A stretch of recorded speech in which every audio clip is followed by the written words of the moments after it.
Sa unang pagkakataon, sumalang sa pagdinig ng Senado ang kaibigan ni Jemboy Baltasar, ang binatang namatay matapos barilin ng pulis na botas. Sa pamamagitan ng isang video call, ibinahagi ni Sonny Boy na noong umaga ng August 2, nagpunta sila nila Jemboy sa ilog para linisin ang gagamitin nilang bangka sa pangingisda. Nagulat na lang daw sila nang bigla silang pinaligiran ng halos 20 pulis at saka pinaulanan ng bala. So yung nasa tubig na siya, doon siya pinapuputukan? Opo, ilang beses po. Siguro higit ng 10 po.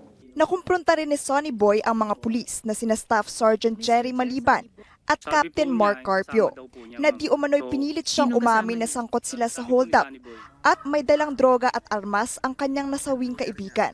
Si Maliban ang tinuturong unang bumaril kay Jemboy. Si Carpio naman ang tumatayong team leader noong nangyari ang insidente. Ang din po kami Maliban na hindi na ako umamin, hindi na ako mabulan ng magulang ko. Umabot pa raw sa punto na 3 beses siyang sinaktan ng isang pulis na nakasibilyan bago niya ibigay ang kanyang sinumpaang salaysay. Totoo ba na sinaktan ka ng pulis habang kinukuhanan ka ng statement? Oo, pinupuntok po nila sa mga tagiliran ko po. Yung beses lang po, pero malalakas po. Pinabulaanan naman ito ng mga pulis. Hindi po ako nagsisinungaling, sir. It's their word, sir, against sa akin, sir. Inimbitahan din ng komite ang kapatid ni Jemboy na si Jessa Baltasar at ang kanyang tiyuhin na si Nicanor Guillermo. Ayon kay Jessa, hindi raw sila pinayagang masaklolohan agad si Jemboy. Ongoing pa raw kasi ang paglikom ng ebidensya mula sa crime scene. Kaya inabot ng 3 oras matapos ang pamamaril sakalang siya nahanap ng tiyuhin na si Nicanor.